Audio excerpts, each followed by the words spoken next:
You are listening to the Pencil and Paper Podcast Network.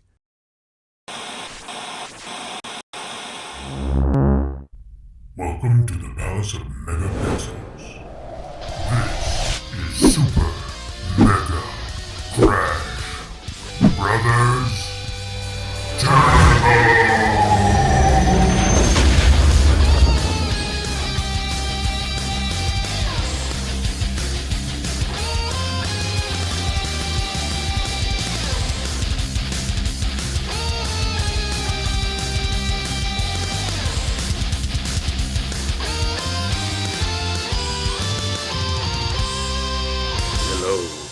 And welcome to Super Mega Crash Brothers Turbo. I am Kratos, and we are here podcasting. I don't know what podcasting is. This is the best Kratos voice I could come up with. No, it's me, Steven. And with I me, wanted to see where it was going. I wasn't going to interrupt. I should have just written a script so it would have went somewhere other than just me going, boy, we're doing a podcast today. But hey, it's me, and with me is Lace, as usual. Hello, happy Monday. So I'm hoping everybody's ready for, the Turkey Day, the Thanksgiving Day, and all that. Yeah. I mean, I'm excited in the sense of a good dinner. Mm-hmm. That's about it. And seeing certain family members, and I don't want it to sound bad. But there's just some. We were actually talking about this on Horror Ramblings, and I don't mean to cross-pollinate, but I feel like this is a story worth bringing up. We were talking about that there doesn't seem to be a lot of Thanksgiving horror, but if you really think about it, it's ripe for horror. Because maybe it's just because it's scary enough for y'all. Well, that's what I'm saying. I mean, think about it. You spend time with those family members you don't like. Mm-hmm. That you just tolerate. That's a horror story in and of itself. Right? Come on. The mental anguish just leading up to it. Mm-hmm. Yeah, I mean, come on. Yeah. I don't know. I've heard some people love it, so there you go. No. Like I said, I don't dislike it. In fact, I know some people are like, turkey dressing, I don't like it. Fuck you. I like food. Yeah, I do too. That's we try to think this is the time where we're going to do the food that we normally don't do. So you have that. This is the one day set aside for turkey and stuffing and ham and all the fancy stuff that you don't do during the week. Sure. Or normally during the year, I guess. Or probably the rest of the year in today's day and age, yeah. So it's something to look forward to in that sense. If you like it. If you don't like it, well then, find you something you do like and then set it aside as your Thanksgiving meal. Yeah. That's all I'm saying. And I'm gonna go out here, and I may have said this on the show before, but I am a staunch supporter of cranberry sauce and do you like the real cranberry sauce, or do you like the canned? I don't know if I've ever had real cranberry sauce, and I would love to try it, Okay. because I go with the jellied kind. And look, I'll even admit, I didn't grow up loving it. It wasn't one of those things that I was like, oh man, I've got to have this all the time. It was just something that my taste evolved into, where I was like, Sure. You know what? I kind of want to try this. I never gave it a shot, and then I'm going to try it. And then suddenly it's just like I found this, like my mouth loves the sweet and savoriness of it all, like how it blends together. And I love it. There you go. Yeah. So, and people, it's one of those dishes that people shit on. Where they're just like, how to go eat either way quickly. Yeah. Best way to eat cranberry sauce, and then you see them dumping it in the trash. Like, fuck you. I mean, some people like the stuff. You don't have to like it. Yeah. We used to have it at every dinner. Yeah. I never partook as much, but I mean, everyone, whatever. It was just part of Thanksgiving dinner, as far as I was concerned. It's your preference to whatever. Don't shame anybody or try to diss anyone who likes it. I love it.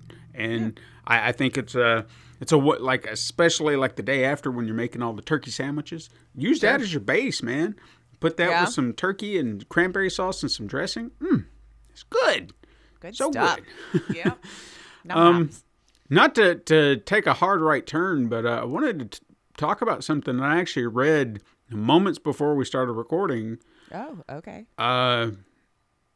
I'm assuming this is true, and if it's not, then forgive me for spreading false information. But it seems that popular Power Ranger Jason David Frank committed suicide. What? Yeah, and I did not hear about this. No. Like I said, it really only posted just moments ago, and I was kind of taken aback by it because. It's not what you expected to hear. And if that's true, then, that shows that he was plagued with depression. And first questions I started hearing is like, this can't be true. He's not like that. And it's like, but you don't know him. You really don't know. These things are, yeah.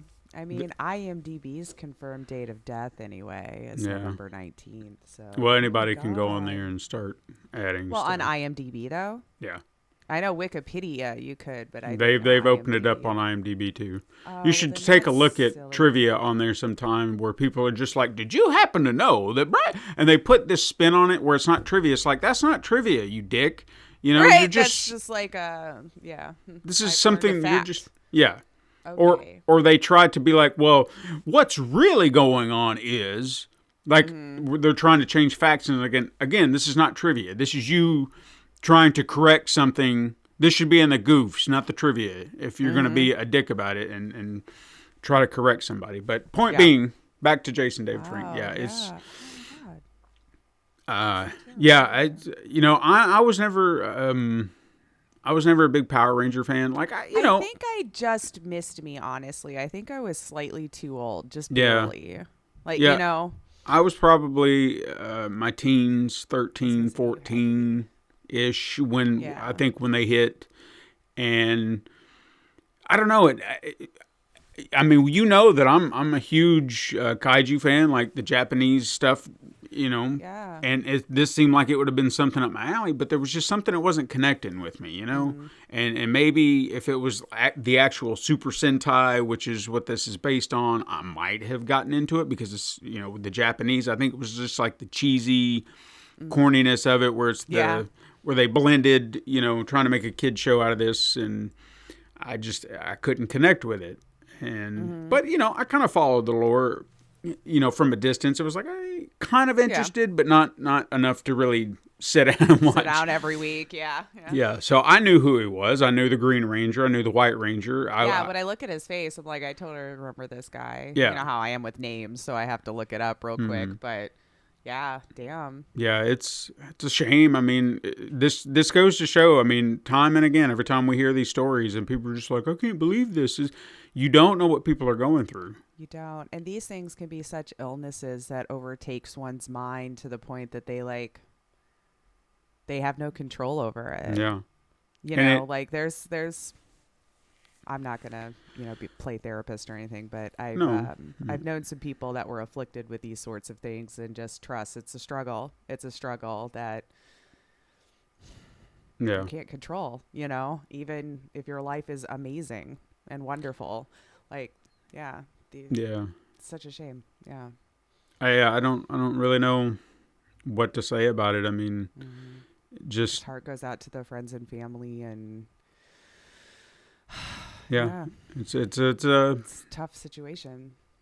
I guess don't ever judge anyone if you think they're being flighty or something just seems off and you're just like, well, they're just being a dick. Don't just understand that maybe someone's going through something that they can't quite explain to you. And they don't even know. They're probably still trying to figure out why this is even a thing. The denial of denial that it's even happening to you. This is something that happens to other people. I just need to suck it up. I'll be fine. This isn't other people. Sure. There's a lot. Yeah. And I've had these moments, and I try to put it away because I hate thinking it. Is sometimes I'll reach out to someone and I don't get a response immediately. Or it just seems to be this long, drawn-out thing, and all it does is, I don't know, I do it too.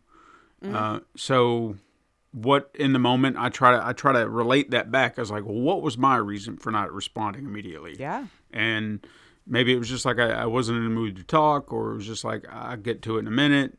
Whatever it may be. But I've been running an errand. Yeah. Didn't see it. Yeah, there's plenty of... So I try to let go of certain things in my head that are just like, well, they just don't want to talk to you, or they're just ducking you. And because it does, I'll go through this rabbit hole where it's just like, I don't know what I've done wrong. Like there's literally someone whose name I will not mention right now, but I've been trying to have a conversation with, and I just feel like I've done something, and I don't know what it is, but I may have not done a thing. No. And it has nothing to do with me, but for some reason, I'm just like, why am I at a distance with this person who I thought we were friends? You know, we might not have been like the closest of friends, but I thought we were friendly. We always talked when the opportunity came up, and then suddenly there was a rift. And now I'm trying to understand it. I'm trying to cope with it.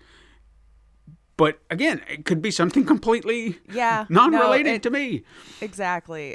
But as human beings, and only ever seeing life through our own lens, like it's easy to jump to those conclusions, or what did I do, or I can't believe they would. Why wouldn't they at least just say, I'll answer in a minute, or all this? But you know what? Yeah.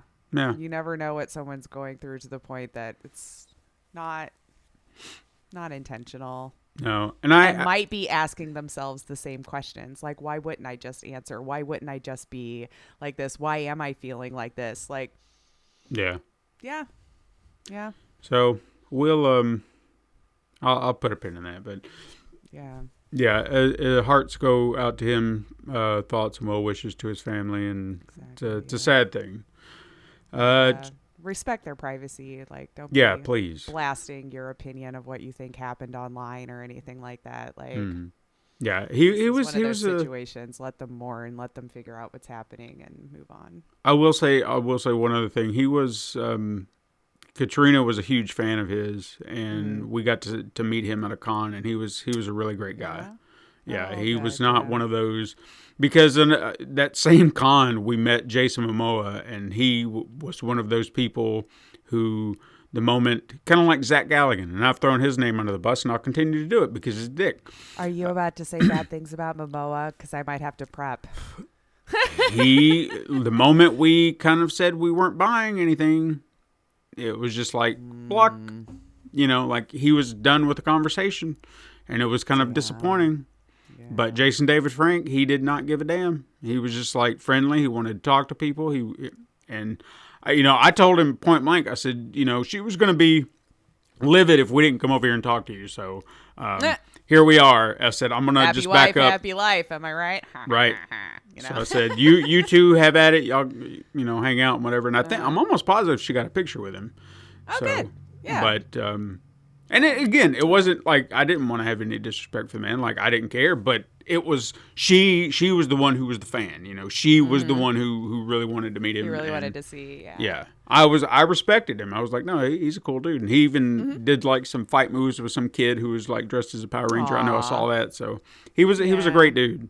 Okay, well, we'll move on.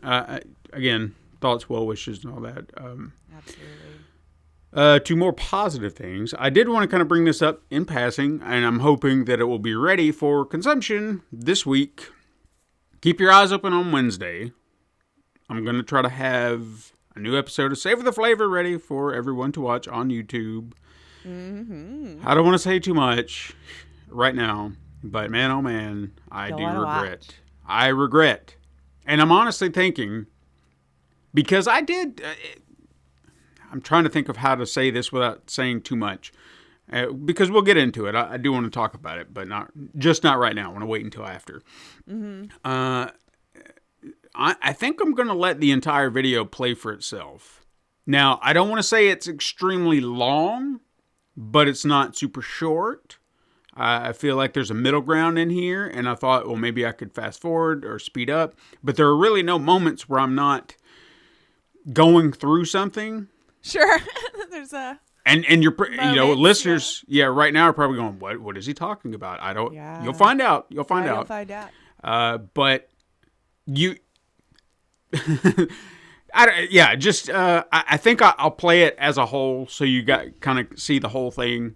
Because I rambled the entire time trying to kind of keep my mind focused. So Savor the Flavor Wednesday. Hopefully it'll be out. I don't see any reason why it won't be. So check it out. I'll share it, social medias and whatnot. So keep your eyes open. Another thing I wanted to ask and see if you saw this. Did you see A Christmas Story Christmas? I did not. On HBO Max. Did you even hear about this? The TV's been kind of occupied. Okay. The last Fair enough. week or so. But is that the which channel did you say it was on? Now this is on HBO Max. Oh, okay. This is, I don't know if you even know if you heard about it, but I don't usually gravitate toward like any Christmassy sounding kind of flicks. So even if I did, I probably flip right back. You remember Christmas Story, right? Yeah. About the kid with the Red Ryder BB gun. Well, this is an official sequel with the original cast. What? Yeah. Like Peter the Billings. Original cast all grown up? Yes, with exception to the mother, Melinda Dillon. She, I think, had retired from acting, so she... Oh, couldn't even pull her out for that, huh? I guess not. She retired back in 2007, I believe, so she was just like, I'm good. All right, Which, that's the only part of it where it kind of feels a little off, but I was really impressed with it because they don't... And again, I don't want to say too much so, people can kind of go in fresh. But for me, how in situations like this where it's like, okay, well, we're going to do it, but now everyone's an adult and we're going to do it like this. Mm-hmm. They stick to the purity of the original film. They don't try to make it crass or rude or anything like that. So there's still an element to where it still feels like it is a continuation of that. Mm-hmm. The way they position every situation, he still has the daydreams, he still kind of has, thoughts and how his mind wanders, and then they kind of play on that, but they never really try to replicate everything. Like some movies where it's like, we have to do this again, we have to do that again, we have to do all these things. There are elements where they kind of touch upon them or kind of graze them, but for the most part, the movie really stands on its own. Like as a new thing, like a continuation to where it's just not retreading the same things over and over and over, because I was really worried that that's what they were going to do. It's like, well, we have to talk about this. We have to talk about that. I would have just assumed it would have been like his kids, not even him. Yeah, because they like, for example, and I'll touch on this without spoiling too much, is they go to Higbee's, which is the mall that, he went and saw Santa Claus at. Now, if you remember in the original Christmas Story, they focused on Ralphie and his brother in the line waiting to meet Santa. Mm-hmm. But now, it's still Ralphie's story. They kind of stick with his kids for ever so briefly, but it's mainly focused on Ralph and what he's doing now as an adult. He's having to Christmas shop because this is now his responsibility. So we're not focused on them, we're focused on him. Now he's getting to see it from the other side. And actually, I kind of like that idea. Yeah, a little bit better than just rehashing the same thing with his spawn or whatever. And that was my biggest concern going in, is like, but with it, I mean, Peter Billingsley, who plays Ralphie, he actually produced and co-wrote the story for this. So I mean, he was kind of part, of trying to make sure it was crafted properly, and I think that's why it works. Is because you can tell he wasn't interested in just rehashing what had already been done. It was like, how can we pay homage to that, but tell an original story and do something to progress the story forward? And I really think they did a great job. And I think if you're a fan of the original in some way, I mean, you'll be a fan of this too, because they don't... It's never just, let's do this other joke again. Let's run this into the ground. But yet they pay tribute to things that you remember. And even the way he does like the narration, they do the voiceover like Gene Shepard did in the original. He kind of has a voice very similar to it. And I don't think he's doing it on purpose. It's just naturally kind of there. And I'm like, that's kind of neat, because it's supposed to be him, as an adult. Was supposed to be him, so it's kind of fitting that his voice is not far off from it. So I highly recommend it if you get a chance. I don't think it's somewhere in the 90-minute, maybe See, that's the hour perfect 40 sweet spot for me. Yeah, I don't think it was like Once you start hitting 2 and over, I'm like, this better be really good. I think it was about at most maybe hour 40, because I know it didn't overstay its welcome or anything like that. It was like the right amount, about equal to the original. So but yeah, I highly recommend it. I think it was a good watch and good for if you like, the feel good holiday films or whatever, but aren't too saccharine and just garbage. Right. That gets old. It really does. I don't know. I don't usually gravitate towards them, but maybe. The only one that I still make sure I watch every year is, I think, Year Without Santa Claus, the claymation. Mm-hmm. Yeah. I just remember that as a kid. And so when I'm wrapping Christmas gifts, it's just now a little tradition for myself that I put that on while I'm wrapping my gifts for other people. But it's good. That's my Christmas tradition, since I don't really have any.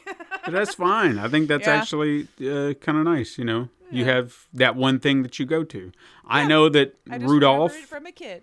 Yeah, Rudolph and all those used to be like go-tos, and now I don't know what it is now. I don't hate them. It's just now I see the problems with them. Like I'm just like, God, Rudolph, the whole story is just terrible. Just from how everybody treats him and just Santa in general. Like even with Baby New Year. Yeah. And how much they're just laughing him from continent to continent because of his ears, laughing him off. Yeah. This is why people grew up to be dickheads. They were just like, the movie told me that this was funny and that's what we're supposed to do. Even if you look at some of those, the other Christmas movies, like those little kids were brats. Yeah. They were just straight up selfish brats for the most part, and then they learned some lesson or something. But yeah, like. Anyway, what have you been playing? We won't even talk about Slay the Spire anymore, but I am pretty happy I got each one of them up another rung. So here we go, progress. But I did play some Return to Monkey Island, as I said I would. I haven't beaten it yet, but oh my God, yeah. It's like exactly what you remember from a Monkey Island game. The humor is still on point, exactly how you would expect it and where it comes in. Having the same voice actors really does help a lot too. Oh, I bet. Because you hear that, and, the art style doesn't bother me. It is it's a lot different than, what we were used to in the original ones. But I don't know. Maybe that wasn't a sticking point for me with graphics or whatever. So it didn't take me out of anything. And in fact, I thought it kind of made itself a little bit more adorable with the setting and how they tell these stories. So. I have no complaints. Like, if you enjoyed Monkey Island, I don't see how you wouldn't not love this one too. Right. And there's even a setting in there where you can do the writer's cut where it literally says more blather, worse pacing. Okay. So if you just want to go through all of it that way, you can as well. I played just the normal mode. Like there, you can do it where I guess it's an insane amount of puzzles or to work super hard for it. I'm just happy with the regular amount of puzzles and move on my way. But yeah, I don't really want to spoil anything. But we ran into Barbie LaFleur when we were cooking, and I'm like, oh, I love the word. Like the pun, Barbie LaFleur. Like, come on, I love it. Yeah, so you're going to love it if you liked Monkey Island. I don't think it's going to take me that long to beat. I feel like I might be close to halfway already, but I don't know. I don't look up howlongtobeat.com or wherever people go. Like, I'll just finish it when I finish it, and I know I tend to walk away and leave games up for an hour at a time if I'm doing something, so my times are never accurate. But did I even play anything else? I don't think I even got a chance to this week. I had to pretend like I was prepping to go out of town, so I actually was trying to be responsible and get some stuff done, But what about you? What have you been playing? Well, what I've mainly been playing, we'll talk about a little later, but I did want to kind of talk about another game because we don't talk about mobile games all that much, and I normally don't mess with mobile games all that much. But I did stumble upon one that kind of sucked me in a little bit, and I was surprised. Oh, yeah? I was trying to find something that I could kind of play casually, like if something's on TV that I kind of want to pay attention to, but I'm just not invested enough to focus all my attention. Yeah, it's fine as background noise. Yeah, it's just like, I just want something to kind of distract my head, while somebody else is paying more attention than I am, because I kind of want to watch it, but Right. But there's a little game called Pocket City, and it kind of reminds me of SimCity, in the sense that it's a town builder. So you've got your commercial, your residential, your industrial, and then you have to kind of build it around. You'll have your water supplies or water towers, and then your power plants, and then everything has to connect through roads. So those are your connecting points. However, you have to make sure that you're building everything to where everything's accessible. You're cutting down on traffic. Then you have trains you can build, highways, but they do not connect the power. So you have to think of your roads as your connectors, and then all this other stuff. Then you have to buy land in the surrounding areas to kind of expand upon, to where you can build your city and get more people and more businesses, and then you can unlock new structures that can, bring more people in or bring in more revenue.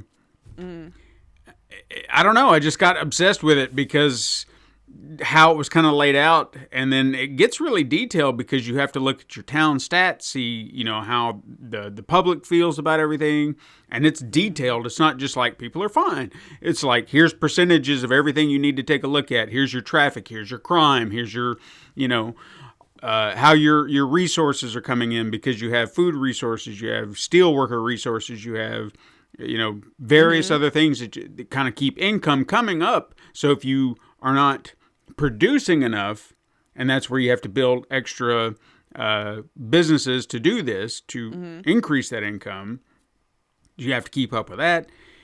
I don't know. I don't want to say time management. It's just city management. You have to make sure that everything is up to snuff, and then you got to worry about the environment. and oh, dang. Yeah. Then after you do that, they'll even tell you, it's like, hey, you can start another city off to the side here, and then that can start to help this part. And then you each, I guess, connecting part to your city, it's a different kind of environment. So one could be more wooded, so maybe you could kind of turn that into like a lumber town. There's another side that's more, what's the... industrial? I think it would be better for resorts, because it's a lot of water and islands, so it's like you're sitting on a lake. So like a tropical... Yeah. So then maybe you'd want to turn that one into more of a resort town or a resort city, where you have all these big businesses and things like that. So maybe people aren't going to live there, but you need to have your boats and stuff like that. Campgrounds, arenas, things like that. Yeah. I don't know. It's just the more they've kind of laid in, and then they give you tasks. It's like, hey, could you try this out? And sometimes it's something simple. Sometimes it's a little something more egregious. Like they said, hey, we want to see what would happen if we raise taxes and see if we can kind of keep the people happy. Can you try that? Sure. And I was like, okay, I'll try. Yeah. Somehow I pulled it off. And then there are other things where the cops will be like, hey, could you see if you could help us find this, criminal hideout? Says just take a look around and see if you can find where the most crime is happening, or criminals are wandering. So now you can kind of choose on the map to kind of isolate criminals. Okay. And then now you have to kind of zoom in on your city and try to find this big cluster of criminals, and then touch the building, and apparently that's their hideout. And then the police will come in there and raid it, and then bust all the criminals. Okay. Cleaning up your city too. Yeah. So getting to do all that stuff. There's one that I have yet to do, because I don't even know where to begin. And it was like trying to find this group of cats. They said just look for the big gathering of cats, and I'm like, I don't look in alleyways. I'm looking. I can't find them anywhere. I don't know where I'm looking. And I figured alleyways because they'd be after the rats, Oh yeah, but I don't see a way to isolate it to animals, and I think that's why it was a little hard to kind of hone in on them. Maybe but you gotta unlock something or buy animal senses or something. perhaps, I don't know. I'll have to, but there's a lot to it, and I don't know if maybe I got it because I got it through the Play Pass on Google, and I don't know if that's like if it's a pay game or paid game or whatever, because I don't have to deal with ads or anything like that, and it just feels like a full game. Do you pay for a Google Play? With the Play Pass is actually it's kind of like the PlayStation Plus or the Game Pass. Oh, well then, yeah, it might be. We don't pay for it. We get it as a cell phone company bonus or whatever. Oh, okay. Yeah, and we're going to give you this for... And I was like, why not? Today. Cool. Yeah, sure. I'll take it. Of course, free stuff. Yeah. So, if you like that kind of game, maybe give it a look. That sounds like something I could sink some time into for sure for a while. Yeah, into those guides. It's one of those that I've found myself coming back to, and that's when I know I like a game is I'm thinking about it. I'm like, ooh, what could I do if I was to because I was even thinking about my city and trying how to really maximize all my space, so I didn't have. So I was thinking about the power plants, because you start off with small power plants and you can upgrade to something more. I was trying to remember what they are. It might have just been like solar panel plants. I felt like there was a fourth one in there, but I can't remember. And then you'll obviously move on to nuclear, if that's your something you want to do. So since you have to connect everything to roads, I thought, well, what if I could put one on each corner, and then that way they're out of the way, but they're still connecting everything, because I got to make sure I got the roads connected. Yeah. And then as far as the water goes, I have like I guess it'd be a river going directly in between the city, which after a while, after you get to a certain level, then you can start like, what do you call it? It's not renovating, landscaping, I guess. So you can actually build, if you don't want the water, take the water out. If you want to put, a little lake or a little pond, if you want to build mountains, whatever. Flowers, bushes, trees. You can do that if you want to. So I tried to leave mine as is. I did maybe like a little bit of scrubbing with it, just try and fix a few things that I was like, well, if I could just had this and this, and that could help me kind of run this road here, and then that would be better. But I actually got some water plants that are right by the water, that's how they have to operate, these particular ones, because you can get water towers early on, and then you have actual water plants. So I lined up about 4 of them right there on the river, and... Oh yeah, my town is set. Done. Yeah. So that's what I was. Electricity, all sorts of stuff. Yeah. Right. So if I could just put a power plant in each corner and make sure that it's enough or sufficient enough power, then I don't have to worry about a damn thing. That way it frees up any other space that I had for power plants, and I don't have to worry about it, and it's all good. Yeah. But just like SimCity, this game also throws problems at you. You have to stop the crime. You have to stop fires. You have tornadoes, earthquakes, volcanoes. Yeah. Everything. You have a lot. You have all of the responsibility for one town. You're God. Pretty much. What you are. Yeah. So go check it out. I think if you like that sort of game, you would definitely kind of get into it. What was it called again? Just in case. Pocket City. Pocket City. Yeah. It's a lot of fun, and it's a save. It doesn't run without you. So it's not like... Is it a real-time thing, though, where I legit have to walk away for 12 hours? No. Okay, because those annoy the crap out of me. No, this is like everything that you're doing, it's happening as you go. You can save it right where you were, come back, and then everything's right where you are. So you don't have to worry about... It's a legit game. Gotcha. Not Yeah. a bullshit game. Real-time game, yeah. Do you have any news? Because I have 2 things, but I wanted to let you go first if you had some news.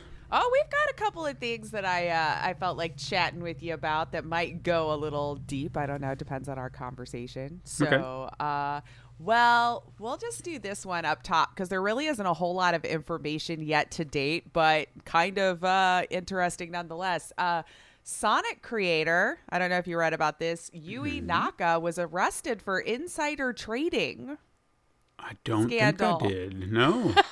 Yeah, so best known for co-creating Sonic the Hedgehog, was in connection with insider trading involving, looks like it was a mobile game for Dragon Quest Tact. They obtained information about the game and ended up purchasing so many shares before it was to release. Same with another game, another public project. Like they were buying up all these shares of things before it became public, before anyone was supposed to know about it. So that's pretty much all that was released as of yet. And that, Square Enix is like, we're fully cooperating with Security and Exchange Surveillance Commission. Because sounds like some of this might have even happened prior to some of the people who are even working there now, maybe. Wow. But the most recently looks like between December 2019 and February 2020 was when the bulk of $336,000 worth here, $130,000 worth there. So, so oof. Do you think greed is what gets people caught in these situations, like they buy too much that it becomes a red flag, or because especially if you're doing it before it's a public thing, you would think I don't know what goes through your head if you think that they're not gonna notice you getting large sums of something before other people could. Because I'm honestly, not that I'm sitting here thinking, how could I get away with insider trading? Sure, I'm just, how does this work? Yeah, no, but I've always heard that about it, and I've always been curious, like, what is the tip-off point? Like, how do you get this tip, and then you're trying to get in before anybody else to make some extra cash, but when does it become a red flag? So if I just kind of, on a whim, if I was to go buy some shares because I thought, you know what, I bet you this is going to be good. And then I had no tips whatsoever, but I only bought like a small amount. Are they going to look at me because I did it early? You see what I mean? I don't know. It might be the large amounts. It might be the amount of times that you're doing it. And I feel like a lot of them get caught when they're trying to pull out of something before they know of a crash or something. And that's usually when they get caught. Where it's just like, crap, we knew this thing's going to start to sink. And then all of a sudden they start, selling their shares, and then the next day it hits news or something. I feel like that's when they get caught because they're like, oh, crap, I got to save my investment. And then stupidly pull like everything before, but there really isn't a whole lot to go on yet that they've, put it out in the news or that I could find. So, or we may not. I don't know. Their laws may be so much different. We may never hear of That's it true. again. I don't know. Well, I'm gonna lay it out to David to explain insider trading and why people get caught. Yeah. I should have probably done some more research into that. But it always, I don't know, rich people problems, I guess. Sure. I was like, I'm never going to get any, I'm never going to understand what any of that stuff does or have the cash it would take to like turn it into anything worthwhile, Yeah. I don't know. So here we go. Volition, the developing team, part of Gearbox. I don't know if you heard this. They're kind of getting dissolved into just Gearbox. No, I did not. Yeah, I'm guessing after the way they were putting in this article, the reception to The Last Saints Row, probably even Agents of Mayhem, not really as good. But apparently still met their financial expectations. So it doesn't seem like anyone lost their butt on these games or anything. But they're deciding to, since Gearbox is the publisher, to just kind of dissolve Volition into other groups. So it's like weird because when you're reading it, it's like Volition's not going to be completely gone, but it is. They are. So I guess what they were trying to say, but in the end, I don't know if it makes much difference as far as is that team going to be together making the stuff? No. So they're just kind of getting absorbed into the rest of Gearbox to do other things, which is, owned by Embracer Group. So, crap, I'm not going to explain that whole hierarchy. We've discussed it in the past, but, it was like formerly Koch Media, and then Volition Studio was transferred, and then it's just like this whole kind of mess. So kind of sucks. Yeah. They've been around quite a bit, and I mean, it seems to be the nature of the business anymore. If you fail one too many times, you're done. You're dissolved. You're destroyed. You're done. Especially if a big group gets you. I know I've played several of the games, not just Saints Row.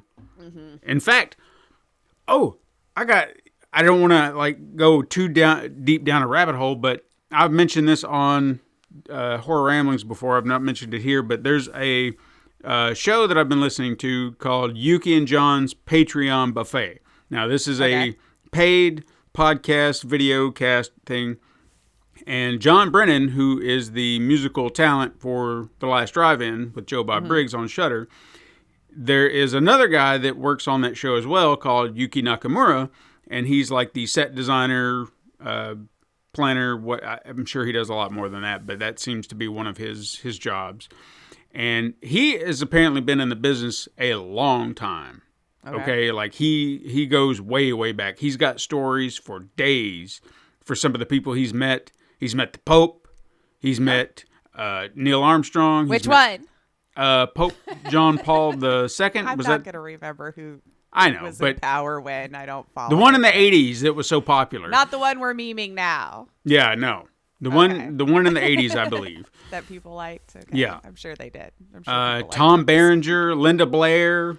Oh. And those are just the ones I know of. Yeah, you know? okay. Like So I like those names. Yeah, he's got stories for days, and they're fascinating. That's one of the reasons I've signed up for this, is because I love his stories. Yeah. You know, you have no idea what he's going to whip out, and then suddenly it's just like, I got a story about this. Pop. And the reason I'm bringing this up is he was mentioning just the other day on one of the shows, he said, I did set design for this game, and he was trying to think of it, and John, like, he couldn't think of the name of it, and then John was like, Grand Theft Auto? He's like, no, he's like, Saint, and I was like, Saints Row? Holy shit, Saints Row? You did? Oh, yeah? So he did set design for Saints Row. I was like, holy shit, that's amazing. Oh, wow. Like, all the things his hands have been in, it's just, it blows my mind. Hey. Blows my mind. Lived a good life. Yeah, for sure. Yeah. Oh, and before I forget, because I don't want to pass this story up. He told a story. Have you ever heard the stories or the rumors that McDonald's uses cat meat? I feel like I have probably off and on my existence. Yeah. Okay, so rumor at one point is that, you know, in Japan, McDonald's uses cat meat. Okay. Whatever. Rumor. People are like, whatever. Has it. So he was working at McDonald's in the kitchen, and apparently a cat got into a vent.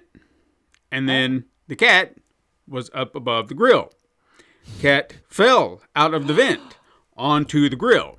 Cat does not know what to do because grill is hot. So it bounces, and then shoots out of the kitchen into the dining area at peak dining area time. Oh, God. When it's completely full. Little singed even. Yeah. Yeah. And everyone saw it run out of the kitchen, out of the store. So what do you think that did? I mean, I'm hoping everyone just shrugged and went back to eating their meal, but I'm sure that's not what happened. Yeah.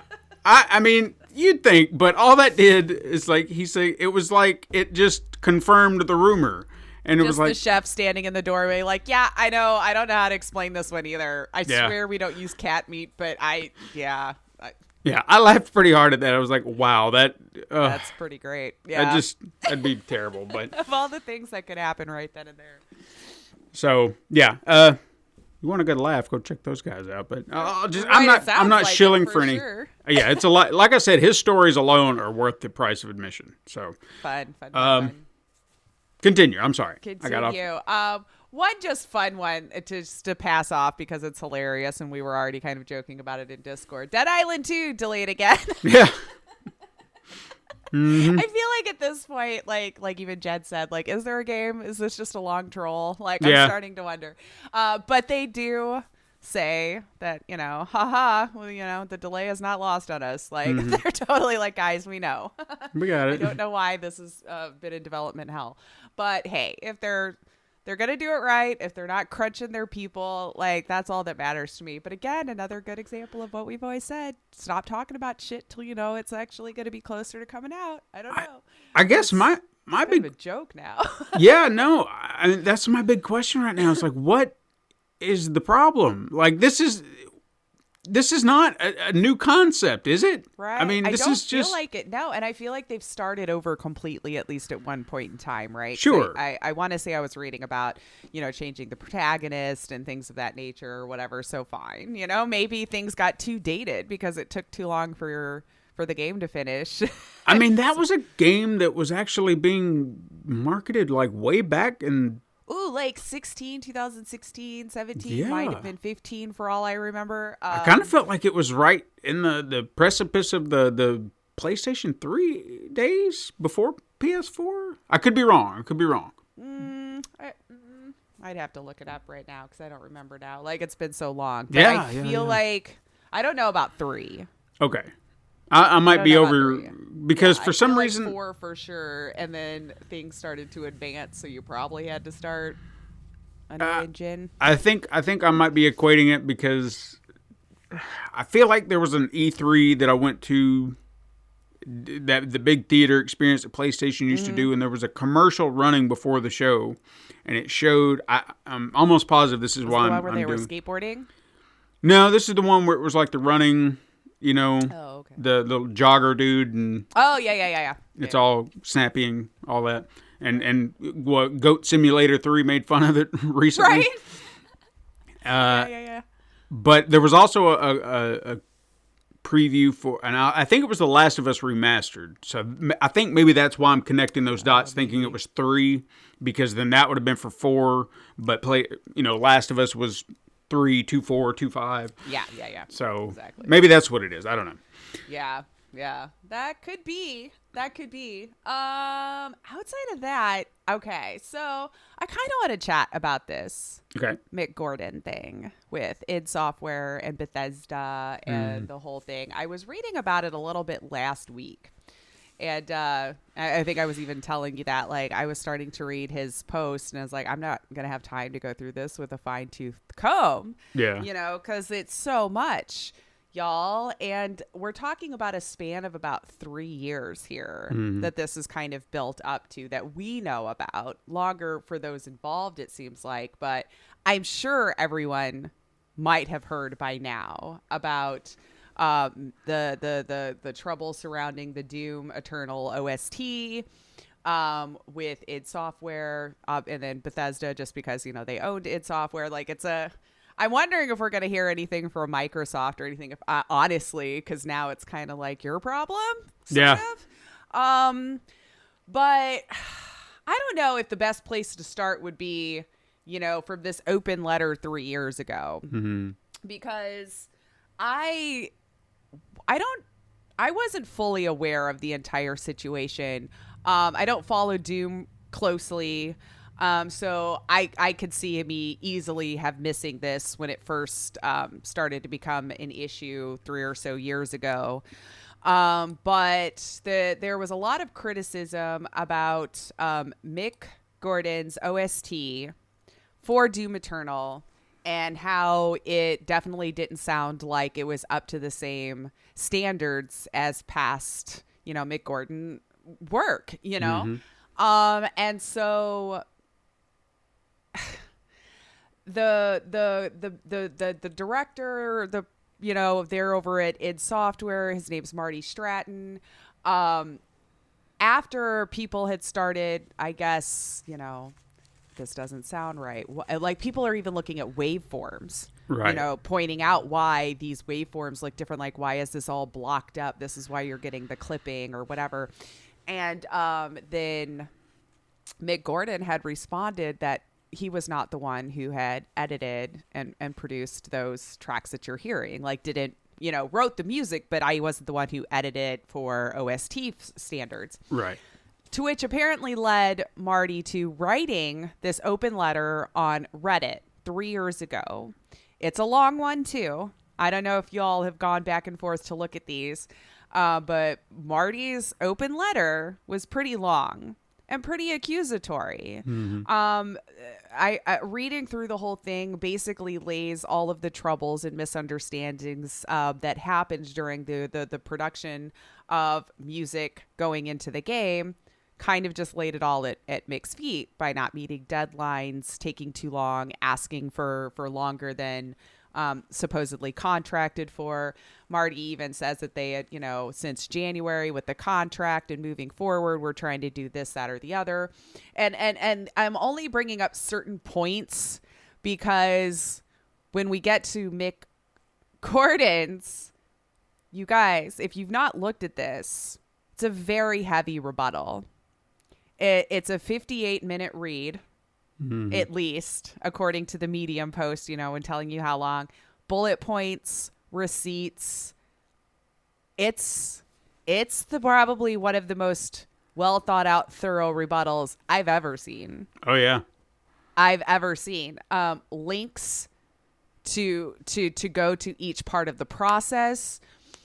So, he goes on to say in this, that this was kind of the reasons why the OST was delayed, or the special edition, and even mentioned that when they mentioned that his OST was going to be part of the collector's edition, that was what was kind of delaying it back and forth too. Mick suggested that, then Chad started mixing whatever Mick had finally put through to put into an OST. Then supposedly Mick's like, hey, let's just work together with what Chad has because I'm not going to meet deadlines, and so on and so forth. Now I'm not going to take sides or anything, because to be fair, in this day and age, I don't trust anyone. I Sure. just don't. Sorry. Internet's made me very cynical towards any human beings. Like, I even agree. I can't even trust my lying eyes sometimes. I don't know if you've edited what you've done to things anymore. So, but it's kind of hard not to look at Mick's response, the receipts that he put up, and not wonder, there's got to be a middle ground here, because we're going from one extreme to the other, where Marty's like, we wish Mick well, but, difficult to work with, basically in a TLDR version of it. But one of the points that just kind of really stuck out to me, and I highlighted a few that I felt, just wow on their side here. The fact that Marty was saying, that they had been waiting on this song since January and everything for the OST when they mentioned it in March. Mick shows receipts that he was never even contracted to do the OST until March. Yeah. So they were announcing, now according to him, they were announcing his OST getting included before he was ever contracted to do an OST. And throws up receipts from the fact that he had to go to Bethesda, kind of going over Marty's head to try to get some other things moving.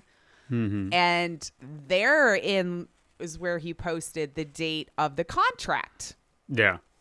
So if that contract is to be taken correctly, negates all of what Marty was saying, because there was no contract.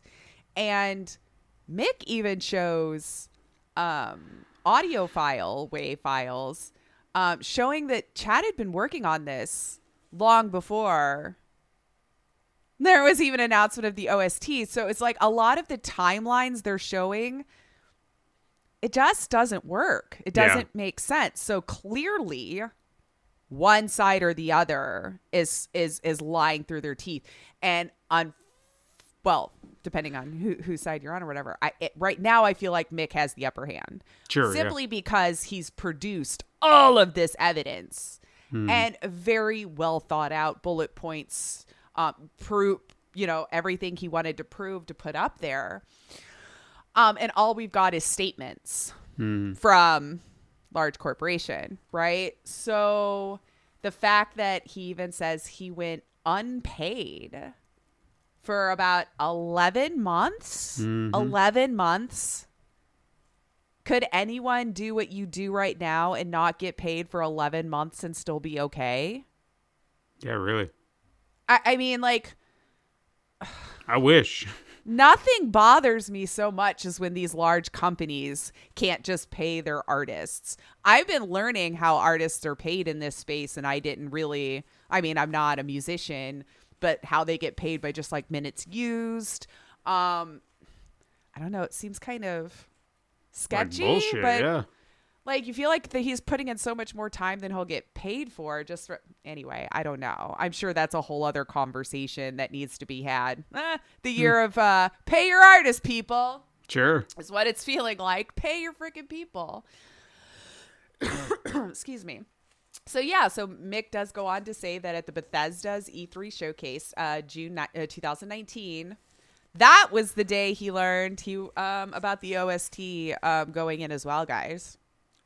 Wow. According to him, is that when they announced at that E3 and it said Mick Gordon's OST, that's when he finally kind of went to Bethesda and was like, am I going to get a contract for the OST?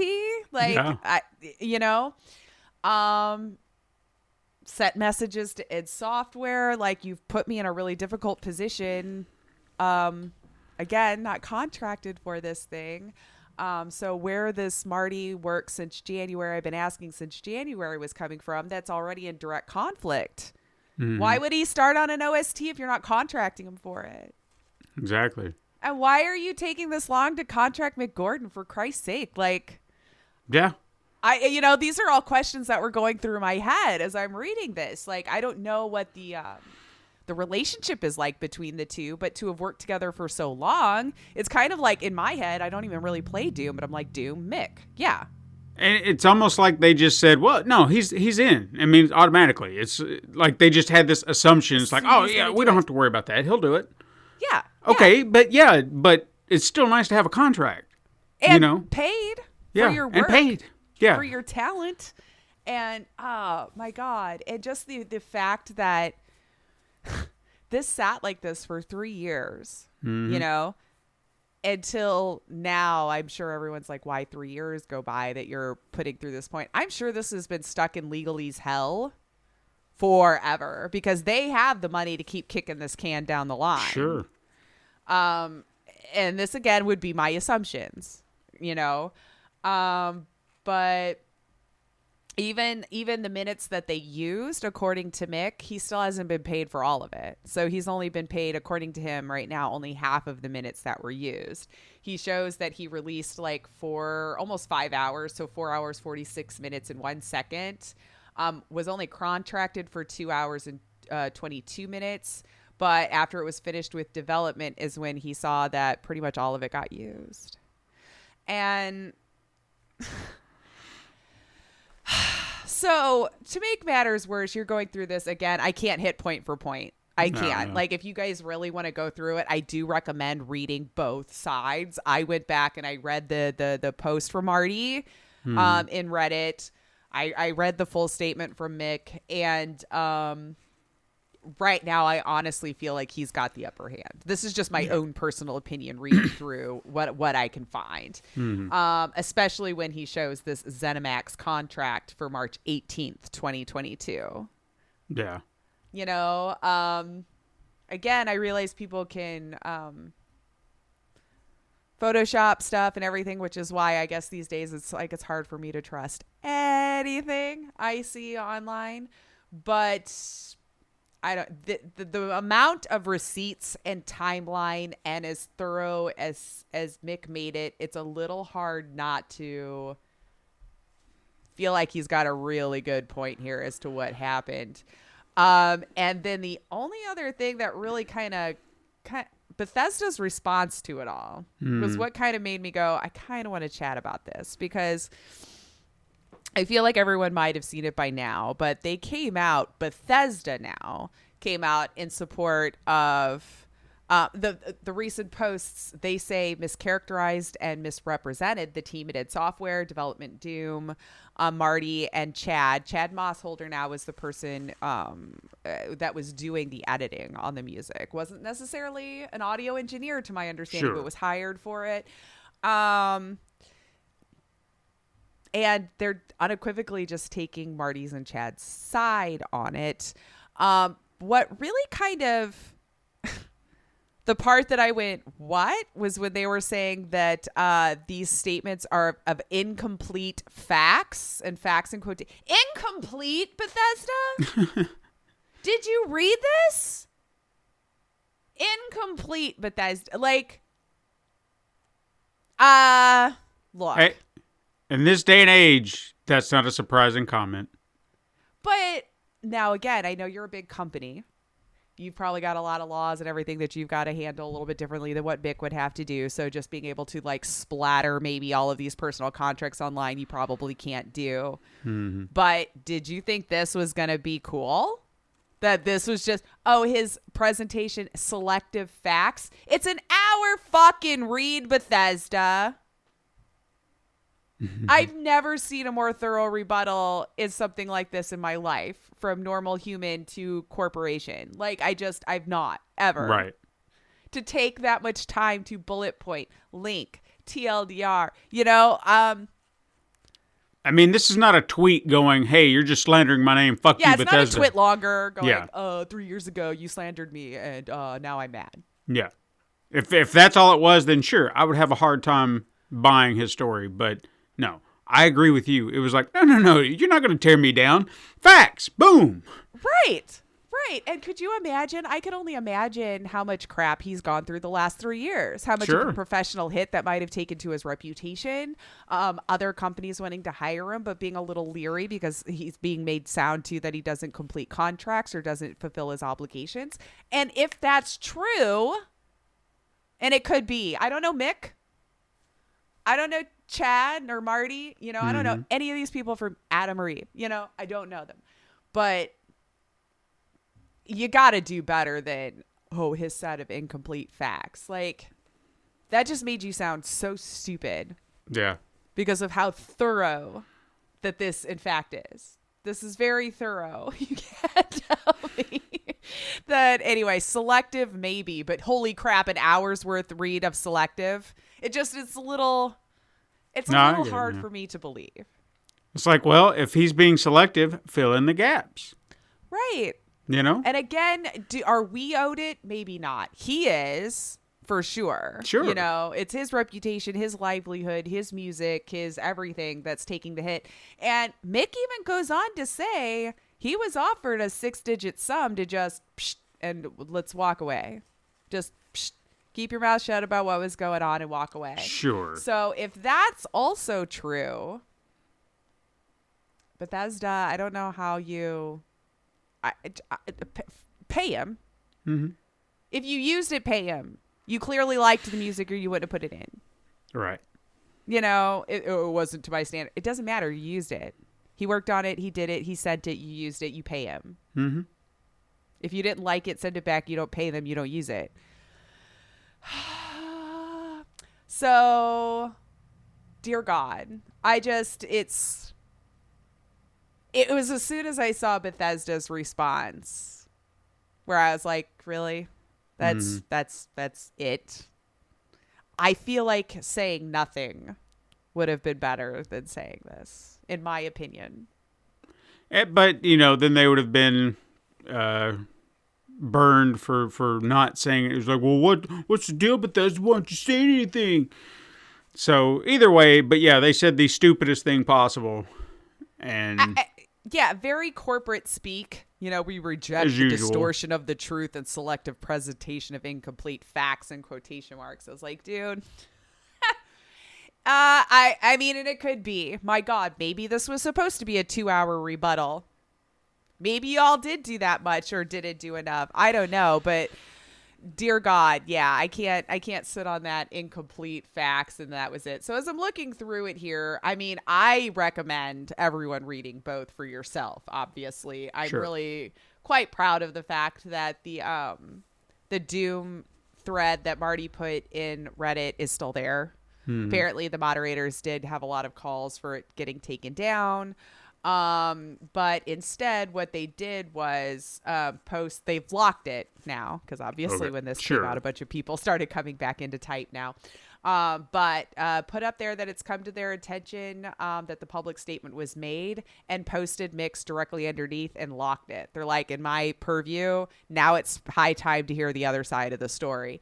And so keeping it up for historical context, which I agree with. I don't think we should just start deleting everything we disagree with or whatever. Leave things up for learning, for historical context, for like, He said this shit 3 years ago. Yeah. And the fact that the way even Bethesda talked about it, you know, like how it's one-sided story. This is what Marty did 3 years ago to Mick. A one-sided story that he decided to post in defense of Doom Eternal. Mm-hmm. So again, strike two, Bethesda. What do you mean? Marty slandered his reputation 3 years ago. No apologies, no nothing. And then now you're upset that he comes out with receipts. With receipts. Yeah. You know? Yeah, that just bothered me, big boy Bethesda. I kind of wish you would have just like kept your mouth shut. But now I'm almost like, Microsoft, what you gonna do? I know this was a problem that happened prior to you getting it, but guess what? Probably your problem now. Oh yeah, absolutely, it's their problem now. So yeah, can you step up and be like, Bethesda? Okay, bad response, bad boys. No, Mm-hmm. Maybe Mick did too. I don't know, but I don't know. Even if it was just, you know, you think Mick's just a garbage human being. If you use the music he made, you pay them. It's just as simple as that. I don't care if you like their character. I don't care if you think they're a good human or a good person or you agree with their values or anything. If you used a thing that, you know, was produced for you for work, you pay for that thing. Yeah. It's absolutely true. Yeah. Especially coming from people who could absolutely afford to do it. Microsoft, I don't know. Ball's in your court. I would be more interested to hear if they're going, oh, crap. It's like, oh, and you're wanting to buy Blizzard too? Yeah. It's like, you guys just never want sleep again? Is that what it is? You just hate yourself? This is the year Microsoft's like, I've been feeling too good. Let's buy all the garbage. Mm-hmm. Yeah. Let's the big buy all garbage. the garbage. The big garbage too. Yeah. I don't know. Thoughts? It sucks. I did remember hearing about this. Stephanie Sterling did a bit on it, and it was the first I'd heard about it. And I agree with you. I think I'm kind of on Mick's side because It's kind of hard not to be. the facts he produced, that's a lot. Yeah. If you're going to put that much time and effort into producing that much, I mean, like I said, it's not some simple tweet. This was like, no, by God, you're not going to fucking slander me. I'm going to gather everything I can to prove my point. And he did. Mm-hmm. And Bethesda just being like, oh, that's not all the truth. Then what is? What is? Right. Fill in the gaps. Because if you're not going to do that, then shut the fuck up because you're not helping matters. The appropriate channels. Fuck whatever you. That is. Probably means in court. Yeah, whatever. Probably means in court. Because that's the only way they can deal with it. Yeah, go ahead, take them to court. See how you fare at the end of that. Because you're going to be doing the same thing again. You're going to be going, settlement? Just like you did before. And hopefully he'll be like, no. Mm-hmm. No, I don't want your damn money. I didn't want it before. I don't want it now. I want you to pay proper. Yeah, now I'm over it. You tried to run my name through the mud. You did all this, you know, and then just left it up. I don't know. So, yeah, I'm sure it'll go to court. Heck, for all I know, he's probably been trying to sue. And again, they have enough money to keep kicking this can down the road for as long as they, you know, it probably would have been cheaper just to pay him. Yeah. Is what's so hilarious about these nefarious people is that you would rather keep paying lawyers to keep kicking the problem down the road than just paying for a freaking person's work. I agree. Yeah. Yeah. So, anywho, I'm just gonna keep my eye on it because again, I don't want to be a staunch supporter of one side over the other because things could change. Things could change really quickly. Hey, we saw what happened with that voice actress and how that flipped on a dime. Yeah, so yeah, I agree. I'm with you on that. We don't know. I mean, she didn't produce nearly anything like the way Mick did for sure. No, but at still, first you're like, yeah, ooh, we're on her side. And then suddenly it's like, oh, shit, no, I'm not. Yeah, like this time big company was telling the truth. So I'm going to keep my eye on it because I would be kind of interested to see if, let's say, ZeniMax, you know, Like, how many different statements are we going to get to before we hear the correct one? Or again, it's not really owed to us. Yeah. I know we think so because it was splattered on the internet. Certainly. But, we'll see. I guess we'll see what happens maybe. If things come to light later on. But yes, at this moment in time, it's really hard for me not to be like, yeah, Bethesda, ball's kind of in your court, because he's laid a really good argument here, and it's kind of hard to not go with it. Yeah. Outside of that, though, I think that was about all I really felt like chatting with you about. I was reading a little bit about the new BioShock movie that Netflix is producing and getting a little bit more heartened at the fact that, the people and the creators of it are saying, Netflix is just giving them creative freedom and working with the original creators. So, okay. Maybe it'll be something. Netflix is it's 50-50 with a lot of their stuff. So that made me feel better when I hear... corporations just like, I don't know shit about this. Just you guys make it good and we'll give you money. That's the problem, though. I like that. I think that's the problem I'm having with them, though. I mean, kudos for stepping back and allowing the creative people to do their thing, because I think that's why Sandman works so well. Oh, God, yeah. Look what we had as an issue. Neil Gaiman created this wonderful series, and it was critically praised, to my knowledge. And then suddenly we're all on pins and needles wondering if it's going to get a second season, because Netflix is like, because it didn't perform quite up to the their bingeable expectations. Factor. Yeah, the stupid, They're just I don't know, maybe. And then we're just sitting there going, please don't cancel this. Like, Come this is on. the best thing you've probably ever come up with, Netflix, for the love of God. Do not let this one go. All right, no, it's my own personal opinion, but my God. I agree. I mean, and the fact you had the creator of the book being part of it. I mean, that's what made it good. I think. So good. I think, and I know that could be a detriment, some people would say, but I think in this case it was to its. 100%. It helped. And even he said he didn't really want to do it unless he knew he was going to be able to do it the way he wanted. Yeah. And how long that project went into development hell, trying to get movies and all this other stuff, and who did they not contact? Him. And it's like, all right, whatever. Not going to say yes, though. So with BioShock, if you've got the people, the individuals who are responsible for the creativity and everything behind it, I'm all for it. I think it'll be a solid show. But just know, plan for one season, just in case. Oh, this is a movie at least. So is it? Okay. Yeah. So I thought they were doing a series. Well, God, it might spin off into one. Yeah. Right now they're saying just a movie. Okay. So well, then I think it's safe. Yeah. Let's say just a movie for now. But yeah.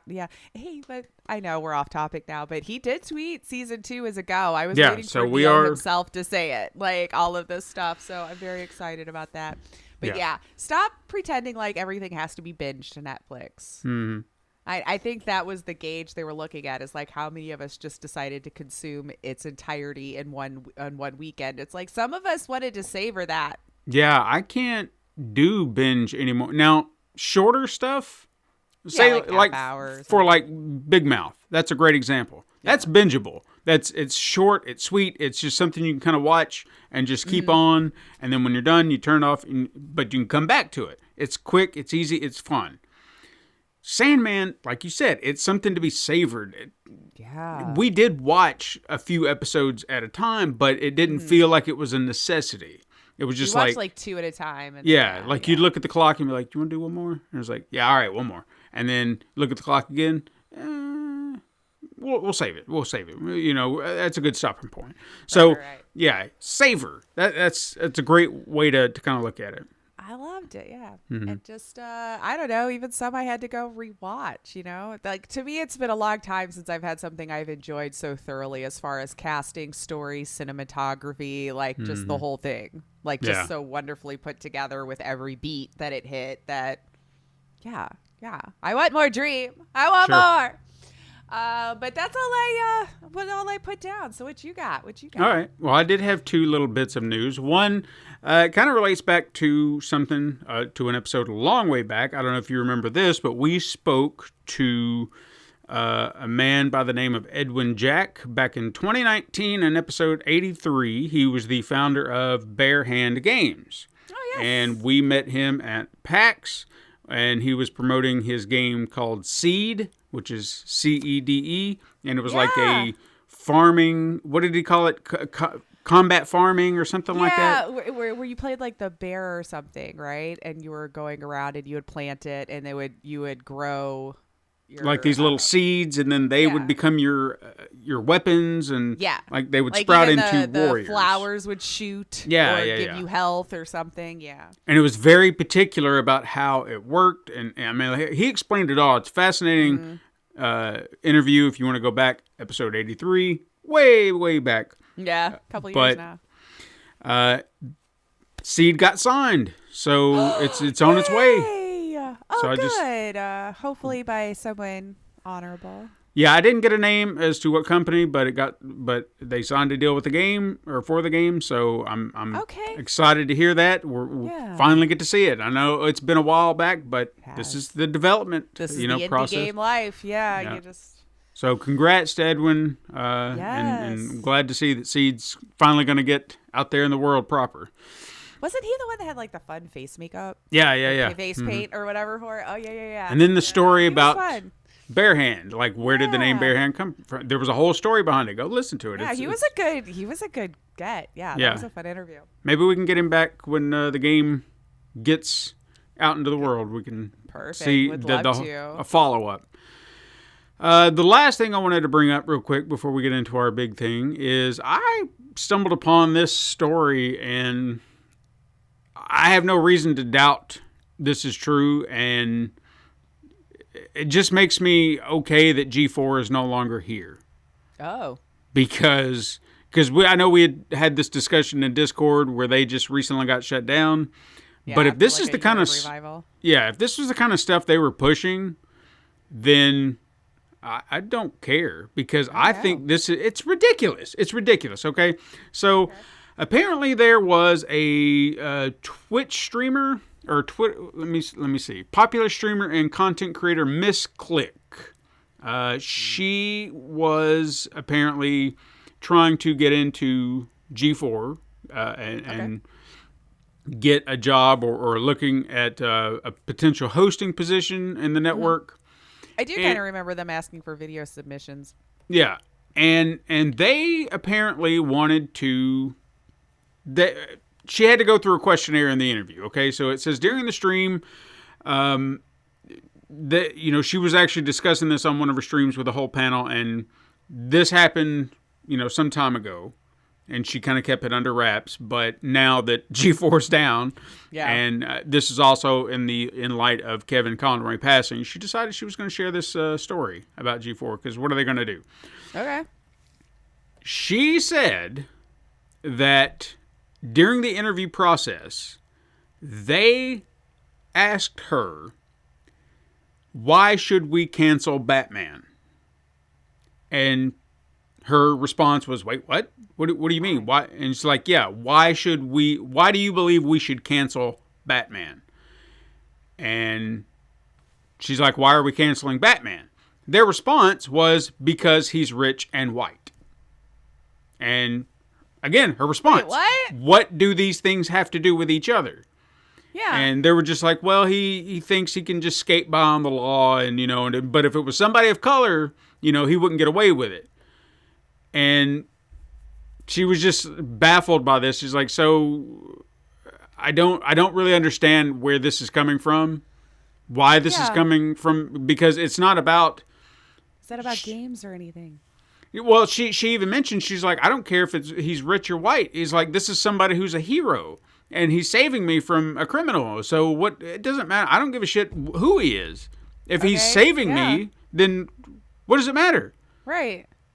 But apparently G4 was in the business of wanting to cancel Batman because he is rich and he's white.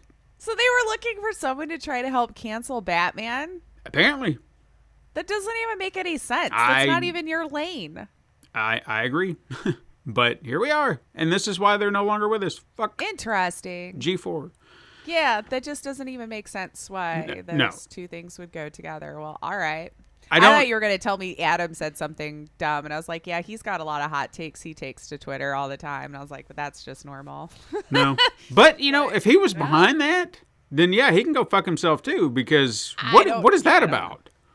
I don't know. Like, I'm still trying to make sense of why this was even part of the interview process, what it had to do with video games, her experience as being a host. Like, I was trying to understand how this connected at all.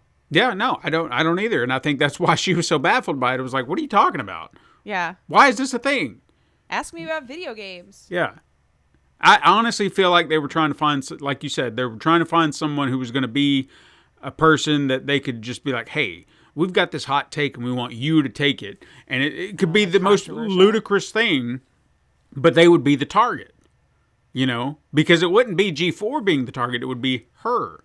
Because people be like, oh, look at this woman streamer hating on white people and rich white people and Batman. And so fuck Miss Click and her So she would be the target, not G4. G4 would be like, I don't know where it came from. Yeah. Just to stir up some controversy. Okay. Yeah. Well, then in that Guarantee case, then maybe that's why you went under. You kept trying to push these dumb things nobody wanted to be a part of. But I could be wrong. I'm just, it sounds right. That's just, that's like sounds like a really dumb I agree. question for, okay. Anyway. Well, whatever. I'm not canceling Batman. So neither am I. So let's get on to our headliner. Yes. We all know why we're here. God of War Ragnarok. That's why we're here. That's what I'm talking about today. So I don't think I went into this game with any high expectations, not because I didn't think the game couldn't live up to those expectations. I just don't think I had any doubts about the game, Right. You see, near perfect scores started rolling in. I wasn't surprised. Well, I even told you that, our sibling Todd came to me and he's like, dude, have you seen the scores for God of War Ragnarok? And in the back of my head, it's like, well, they'd have to be bad. Right? Because you're reaching out. That's my, you're not going to just share the most obvious news with me. And again, he shares the most obvious news with me because that's what he does. And I'm just like, well, yeah, I expected 10s and 9s and 10s and because that's what I expect. Right. But, that's just me. I know he was excited. He's that kind of person. The game was going to do as well as it did because the first one was a fantastic reinvention of the franchise. It had a much deeper and more meaningful story that centered around a father and his son. Mm-hmm. So what would make this entry as great, if not better, than the original? Well, let's explore that. Now, first and foremost, I want to talk about the story. Mm-hmm. At the end of the 2018 requel, I do want to caution spoilers if you have not played that or you don't know. Yeah. At the end of that, Baldur was killed by Kratos, and his death set in motion the beginning of Fimbulwinter, which was not supposed to occur for another century. This game begins as Fimbulwinter is nearing its end, so I'm guessing they don't really kind of give you a specific, but I would assume about 3 years based on what I know from the mythology. Okay. Atreus is no longer the eager little child we remember, and let me tell you, I was surprised because I had not played God of War since it initially came out.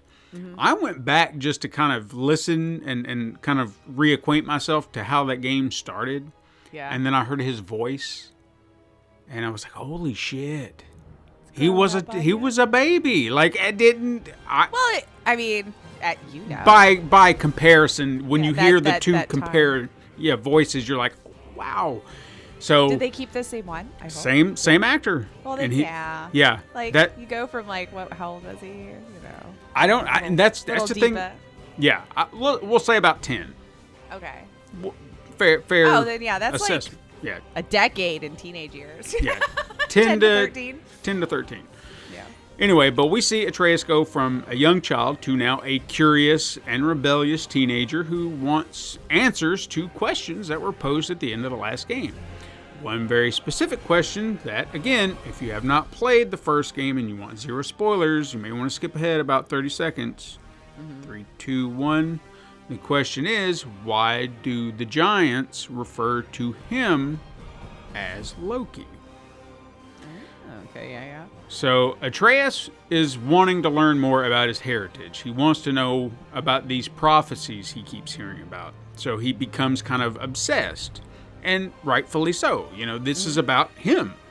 Wouldn't you not want to know about you? And people are saying, well, this is your future. You got to know about it. And he kind of becomes the initial focal point of the story now. Kratos, on the other hand, would rather keep his head down. He doesn't want to search for answers. He just wants to live out his days. He's like, I don't want this. And I think it's for a lot of reasons. I think it's honestly he's just looking for peace, but at the same time, I think it's because he is worried about Atreus' safety. I mean, obviously. Yeah. As Atreus' curiosity gets the better of him, Kratos seemingly does become more and more protective of him, and even kind of drives a wedge between them. And I don't think it's something you have to be a parent to understand. I honestly feel like it's just us as humans. You know, you're protective of certain people in your life. And I think that's just a universal trait, and I think that's all Kratos is attempting to do here. It's just, he's worried about him. He sees the danger. He knows what could be down the road, and he just doesn't want that for him. Mm-hmm. And he just would rather forget about it. Let's just go home. Let's just don't worry about it. And that's not who Atreus is. Right. So at the beginning of the game, there was a scene that I wanted to bring up because I thought it really kind of showed where their relationship was at this point. The two return from a hunt, and Kratos goes to remove the spoils from their sled. However, Atreus is already unloading it, got it on his shoulder, throws it up on the racks, prepped for cleaning. He just walks off to tend to his other chores like an adult. And as Atreus walks away, the camera just kind of slowly moves in on Kratos, and he just looks at him, and then a little smirk just puts up like my boy's growing up, and you just see that pride on his face. And I feel like that right there is the core of what this story is, that relationship. And it's really written here to perfection. Yeah. Because we can all relate to what Atreus is seeking. And, if you feel like there's a part of your past that's missing, you want to know. You want to search for it. You want to have this understanding of who you are. I'm not saying he is not Kratos' son. That's not a spoiler. I don't know. But there is that question now. Is he? Is he not? Because one of the questions that does get posed is, who is after Loki but Odin? Odin wants Loki. Mm-hmm. Why? What does he want from him? Who knows? So, and how Atreus reacts to these things. It's in very direct defiance to Kratos. But again, I'm getting a little ahead of myself, so I don't want to go too deep into that. Now, from a visual standpoint, the game somehow looks more impressive than the original. I think this is most likely due to the fact that I'm playing the enhanced version on the PlayStation 5. So, it gets that visual resolution upgrade. And to look this good on a PlayStation 4, though, it's pretty damn remarkable. I'll give it that. Have you tried it on the floor? I have not. But I would just say that if it looked at least even half as good, I mean, that's pretty impressive. Okay. I know that I'm probably getting the high fidelity, but still. Now, just imagine had it been built for the PlayStation 5. Again, I understand the need to maintain the PlayStation 4 library, so I don't want to go down that rabbit hole again. I'm not knocking it. I'm just saying I'm still waiting for the day we really get to see what the system is truly capable of. Because if this is the peak of the PlayStation 4, holy shit. Yeah. Just imagine what this new machine can do. Because it's already impressive at the bare minimum. Yeah. Just waiting to see is all. Anyway, the game is a visual feast with many familiar settings and locales that are looking better than ever. The characters themselves are truly impressive when you truly look at the details they put into them, the intricate details. Kratos especially. He's the one that you really get to see a lot, and you can really kind of soak in every curl of his beard hair, the wrinkles on his face, just the line. I mean, oh my God. The texture of his skin. And you're never really like up close and personal, but you can just see them. And they're just, it looks natural. It looks real. It doesn't look like it's out of place. It's just really impressive when you see it in action, because if you see it in pictures, it's one thing, but really getting to see it in motion is fantastic. Even more impressive are the life model characters. While other games like Until Dawn and the Dark Pictures anthology seemingly promote their games with these familiar faces, these actors you know, God of War Ragnarok did not do that, or at least I don't remember doing that, and making it all the more surprising when I actually see a familiar face, not just a familiar voice. So I'll get into that momentarily. Yeah. This leads me into the performances. Now, first and foremost, Christopher Judge, in my opinion, he has made Kratos one of my absolute favorite video game characters. This is no disrespect to T.C. Carson, who was the original voice of Kratos, who he did the voice during the Greek mythology series. Like the original trilogy, right? Right. Well, 4 games. There were 4. Oh, yeah. There was that Ascension, I think it was, came after 3. Yeah, it's kind of forgettable. And then you had all the PlayStation... the PSP games. Oh, you had the little handheld yeah, I'm games. not thinking of those at all. Yeah, just the OG ones. The character in that series, in my opinion, other people may be able to tell me differently, but I remember that character being a very angry individual. Oh, yeah. Like, he was just nothing but angry. And while I can sympathize with his plight, being tricked into killing your wife and child, I get it. Yeah, That's something you can easily sympathize with. It's hard to sympathize with a character that's just raging all the time. Everything he does is like, rah, rah, kill you, even rah. Opening the chest has to be a big to-do, yeah. Everything about that version of Kratos was just pure rage. Yeah. And so it was like, I'm going to kill you, and I'm going to kill you, and I'm going to burn it all down, kill everything. Yep. Again, I sympathize. I know where you're coming from, but I find it hard to relate to you because I can be angry, but damn, dude, it's just a lot. It's a lot. So in this new narrative, that still applies. That's who he was, and he is someone different now. In a way, it's still the same guy. It's just like he's like, that was my past. That's who I was. I'm not that guy anymore. He just wants to live his days, keeping his head down, and that's that. But then the world just won't allow it. So you always see this hesitation. Like he's like, God damn it, why can't I just find peace? Right. I don't want this. I just want peace. And then he just can't get it. So he has to go to fighting, and he has to resort to this stuff. So it just adds layers to the character, seeing him grapple with this and just being hesitant to get into a fight.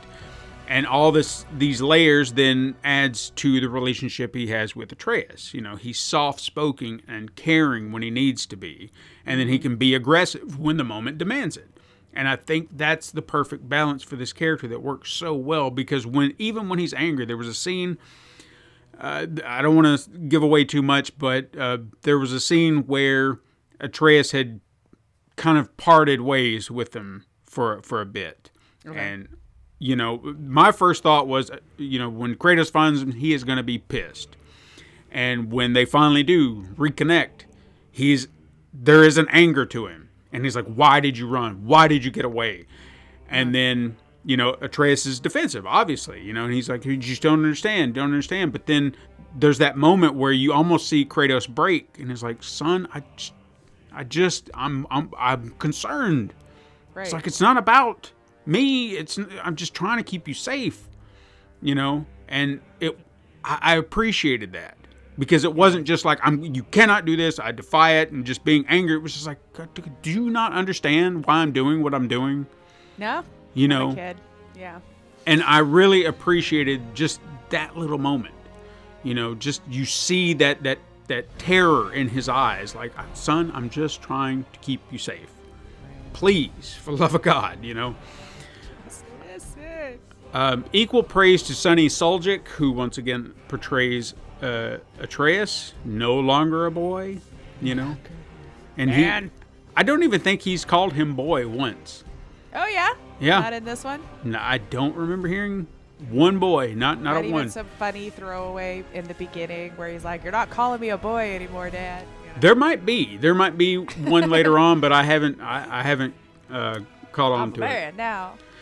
But here, I feel like he has a lot more to do, since the story is really kind of Atreus' story in this game and his quest for answers. I mean, they do kind of a balancing act where it is not just Atreus, but he is the driving force of the story. But there are other elements that kind of come into play, but I really feel like this was meant to be Atreus' tale. Okay. And Suljic has a lot of range to go through every emotion that he has to, whether it's anger, whether it's fear, whether it's just...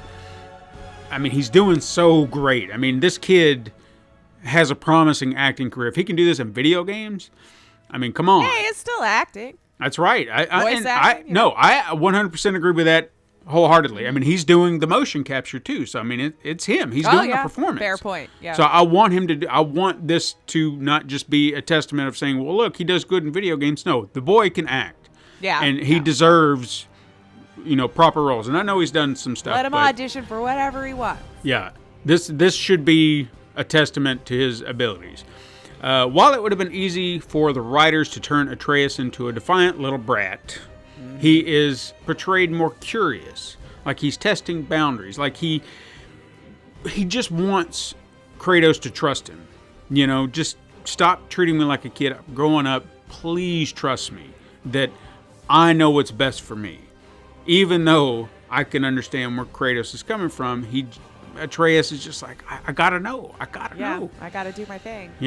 When they do have an argument, Atreus' reaction kind of depends on the fallout itself. So you never think, God, stop being a brat. It's just like, you're not my dad, you don't understand. That kind of attitude. It's never that. It's just like, it's kind of just like, I wish I could get him to understand. Like, what can I do? So sometimes it comes out in rage. Sometimes it comes out in just frustration. And he's sad. There was a moment where he learned the name Champion. That's what the Giants called him, the Champion, or at least he assumes that's who they're referring to. And Kratos is like, I don't want to hear it. I don't want to hear it. Because that just kind of adds to all this other stuff. And another character was just like, here you go, champ. And just, it was kind of a throwaway. It wasn't meant to be anything. And then Kratos just kind of, it hit him wrong. And he's like, I thought I said don't bring this up. And it was like, what? It was a nickname. He's like, I apologize. I didn't mean anything by it. Yeah. But Atreus just like, but we read. He's like, I said drop it. And then Atreus, it was just like it hurt his feelings. And he was like, and he walks off and he's just in tears because he was like, I don't understand how to get through to him. There was nothing wrong with it. But it just hit Kratos a different way. And, Yeah. The whole story, that whole scenario could have gone out a different way, but it came off with Atreus just feeling hurt by it. Not, I hate you. Which is probably more accurate to what would happen. True. It's being a son to a rigid father, and even being one myself. I can relate to both characters. I get it. We don't mean to sound like we're mean. We can be a little hard because we care, and maybe we're not doing it right, but it comes from a place of love. Sure. And I honestly feel like that's what Kratos is attempting to do. It's just not his strong suit to be soft. Show that outwardly, yeah. Right. Danielle Basudi returns as Freya, who is on a mission of vengeance. Again, if you don't remember the last one, as I said up top, spoiler, spoiler, spoiler, Kratos kills Baldur, who is her son, and she is pissed about that. So she's actually one of the very first encounters you have in the game, and it really gets the adrenaline pumping early on. But she is a welcome sight. She's actually, I was thinking she would kind of be this side character in the game. When we first kind of see her, like she'll just kind of be there. She becomes fairly prominent later on, so I was really surprised by that, but welcome surprise. And I'm curious to see, how that progresses farther down. Just so you know, I have not finished the game. Okay. So, but I am I played it quite a bit, so I'm not just Sounds like speaking it, out yeah. of my ass. Robert Craighead and Adam Harrington also return as Brock and Sindri, respectively. These are two characters that I had seriously forgotten about until we returned to their shop, and I was like, oh yeah, Yeah. Okay, yes, I remember all this. It's like it flooded so many memories back into my head that it kind of made me want to go back and play the other game. Yeah. I was like, oh yeah, I remember that. I remember the tree. I remember going through here. It was like, oh my God. So it kind of excited me, and in fact, there was one scene involving Sindri and Atreus that made me realize why I had been obsessed with playing this game. Mm-hmm. And I don't know why this is the connection that I made, but it was the narrative and the performances were so strong that it was like watching like the next episode of your favorite show, and you just wanted to binge it. So. Yeah. Every time I was sitting there and I wanted to play the game, it was because I was like, oh, I need to know where the story's going. I need to know where we're going because everyone's just bringing it. Mm-hmm. And I'm so anxious to see what the next thing is, what the next chapter, what the next move. That speaks to how well they're doing because I want to see where their stories are going, like a show. Like genuinely, I know this might sound like blasphemy, but I just kind of want to see a show. I mean, I want to see the story just play out. I do love playing the game. Don't get me wrong. Yeah. But you're like, I could be just watching the story and be fine. Yeah. If it's all this, but just in story form, I'm all for it. And I know you can do that, but that's not the point. We're playing a game here. I also can't forget Alistair Duncan as the talking head Mimir, who continues to bring levity for most of the game's most dire situations. It's always well-timed dialogue. I think most of the times that I've laughed in the game is due to something he has said. I know that when they were trying to get the Bifrost-esque things happening with the door, they had the Brock and Sindri had to put this device into his eyes, and they shot like pure light into his eyes. He's like, what is going on? Oh my God. And then when they finally stopped, he's like, Kratos, throw me at him. Horns first. These little fuckers. And he's just mad as hell. And I was like, oh my God, this is great. So, plus he is also just telling his stories. when you're waltzing around, here's a story here. Here's a story there. In fact, do I want to tell that one right now? No. I'll get to that. Okay. One of the newer faces we actually see in this game is Ryan Hurst, who, best known for his work on Sons of Anarchy and The Walking Dead, appears damn near unrecognizable as Thor, but that voice, if you know the voice, if you've heard that voice, it's a dead. You're like, I know who that is. I know that guy. It's sad. I go, Opie. Opie. I know he's done so much more than that. He brings a very arrogant and brash, element to the character, which I honestly feel like is appropriate for this version of Thor. This is not your comic book Marvel version of Thor. Hemsworth horror. No, this is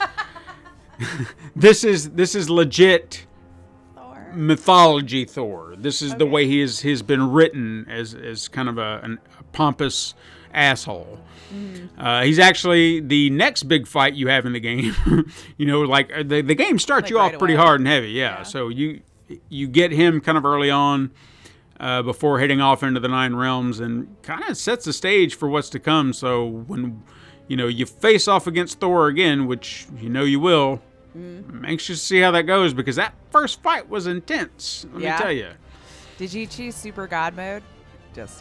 No, hell no. What, think I'm ridiculous? I don't know. The hubs did. And I was like, what's wrong with you? No, I'm not doing that. Start on hard. I want to enjoy the game a little bit. Yeah. Yeah, I remember getting so frustrated with those damn Valkyries. I mean, it's like, Jesus Christ.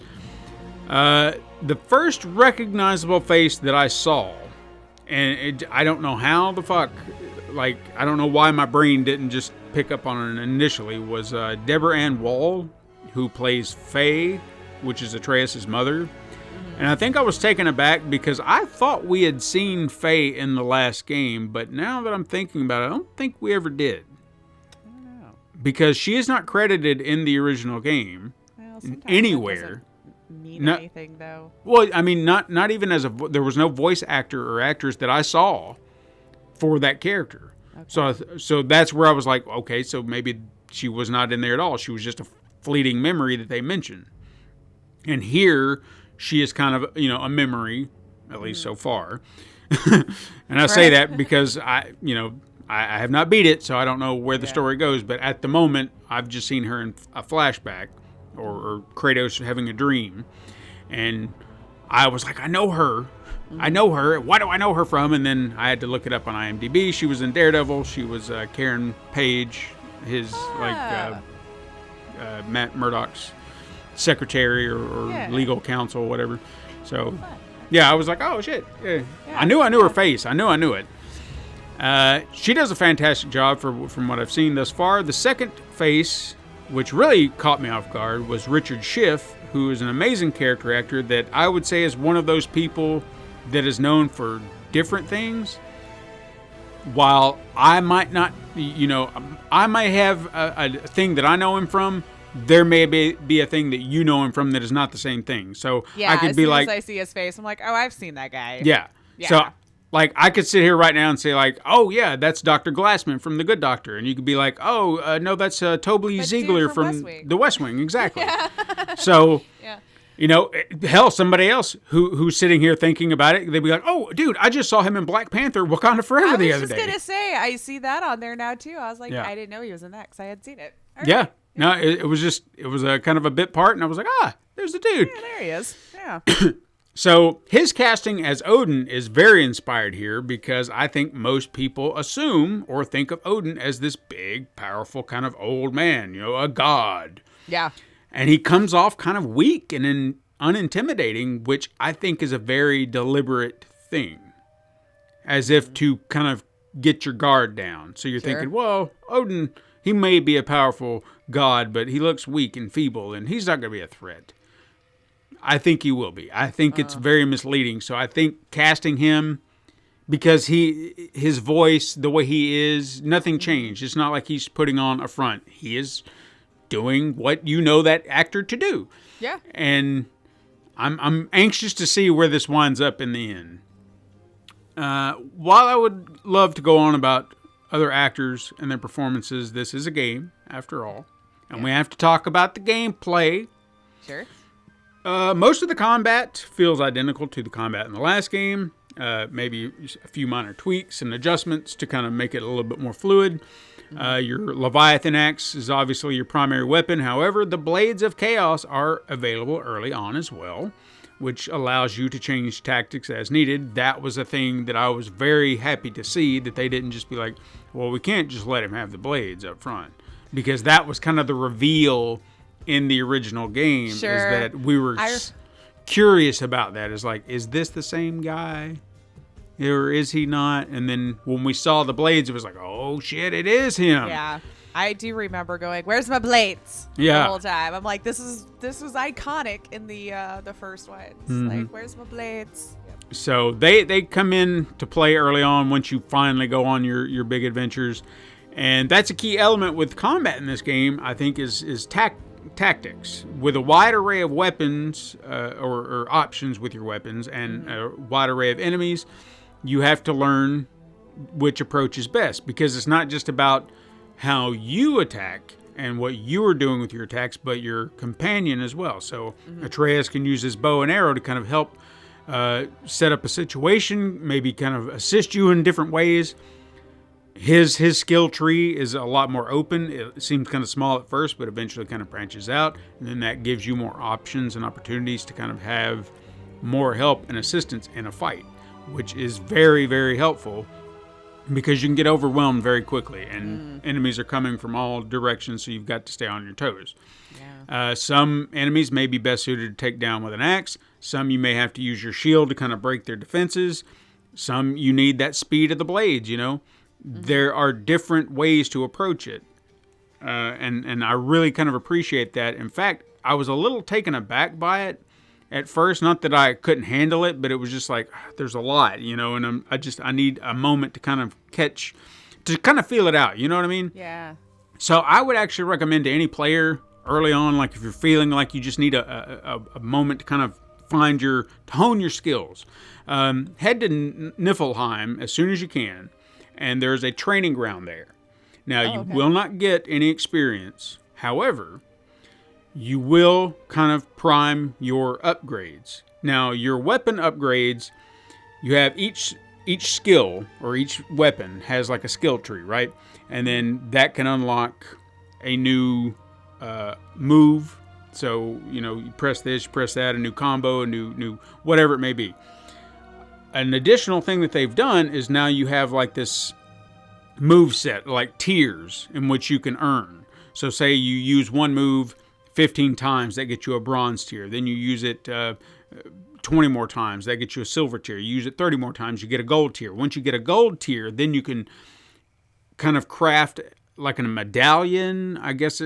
There may be a proper term for it that I'm thinking of, but I'm thinking of it as a medallion because that's how it looks on your tree. Okay. And it upgrades that particular move with one of three things. They'll give you three options. It could be elemental damage, it could be stun damage, it could be just full-on damage in general. And then you select one ability to then upgrade that particular move with, and you just kind of use your experience points. And then now that move is permanently set with an additional boost, whether it be elemental, stun, or damage. And then it strengthens that move. And you can do that with most of your other moves if you want to. Does it stack, or can you only have one? Just one per move. Okay. But again, just about all of your other upgrades can be treated the same way. So if you want to kind of do a grind and maybe kind of fill out those move sets, that's where I actually did it, because I started looking at it and I thought, okay, so if I do this move X amount of times, this is where I learned a lot of this, is looking at that. So you can level up the moves, just right, not necessarily experience towards Kratos. Exactly. So it's not just about doing the move. You actually have to hit the enemy and make an actual landing move. So, I mean, if you thought you could just go out and just do the move and do the move, no, you actually have to land a hit. Land it on something. Right. So, but it's a great place to do it, and then you can kind of get used to it, because there was you have about 3 or 4, and I don't know if the difficulty levels, you can kind of increase them there just for training purposes, but the fighters that I had, you had about 2 different characters, and then one guy with a shield. And then once you'd kill one, another one would pop up. It was like non-stop. They just kind of keep coming at you. And eventually I kind of found my footing, and I just found like a flow. So I was dodging, moving, hitting, throwing. And it was just, it's like it just came to me, because I was doing every move that I had been practicing all that time. So it was just like, I got to do this here, got to do that there, combo here, flip that there. And it was just, suddenly I was on a roll, and I was just flipping and killing these things left and right with no issue. Yeah. So if you want a good way to do it, I feel like I've lost it from that moment, because you get that flow and it's just there, and then you take a step back and it's like, oh man, I got to get that back, but I'm still doing good. I'm still doing fine. Yeah. But I recommend that. It's a great place. Quickly grind those moves if you want to, and I promise they'll sink in. You won't forget them anytime soon. Additionally, Atreus is not just your tag-along, but he's a playable character. Some controls are the same. He's a little bit more agile than Kratos, allowing speed to be a key factor in playing as him. His sections, when you play as Atreus, this is one of those moments, as I was mentioning, he just kind of goes off on his own. Sometimes willingly, sometimes not. I'll just leave that there. And you'll get to make good use of his bow. It's not just in the traditional sense, but like as a blunt object. So you can kind of, shoot from afar really fast. But then if you need to get in closer, you can use the bow as kind of your weapon and use that to kind of knock a few enemies away if need be. And he has a bitchin' finisher for enemies. So I think he's really kind of setting himself up as a awesome character to be played as. Yeah. And like I said, he's much more important to the story here, so you had to play as him. I mean, his story is just too important here that there was not a moment you could not play as him, you know. So I'm glad that they really worked that in. There's still an experience system in place to unlock new abilities and strengthen others. You can purchase armor from Brock and Sindri, like you could in the last game, as well as upgrade it throughout the game using numerous resources you'll come across. I start to wonder if I'm upgrading the right stuff. I keep looking ahead, and I genuinely feel like I need to sit down and look at each piece of armor and see, because some will upgrade your strength, some will upgrade your defense, some will kind of, you know, strength and then maybe your luck, or strength and your cooldown. So it varies. And I feel like there's a right combination in there somewhere.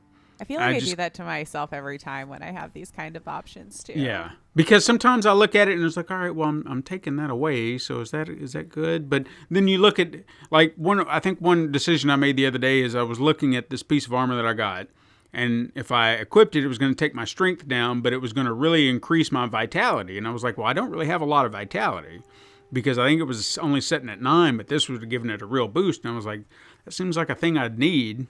Mm-hmm. And then I looked at how much it took my strength down, and I was like, I don't know if I want that to go down. But then again, my strength is actually up there pretty good, so it's not like it's hindering that. Whereas again, my vitality is sitting at a 9, and this is going to bump it right up a bit. So I think I'll take it. You know, I'll take the trade. So I've got to look at it through that. I need to find a good balance for everything, and I get in my head sometimes. Sure. No, I get. Yeah. However, I have been looking ahead where you can upgrade your stuff, and maybe that's what I need to do, is actually make a list and figure out what would be the right combinations. See, I usually, when I'm presented with a tree, I go to the very bottom first. And then I'm looking around to go, which is like the best end move that I'd be working towards. Yeah. And then kind of decide from there if I want to go down that one. Although that could vary. You might want one just out of the middle of a tree. You don't want to go all the way to the end.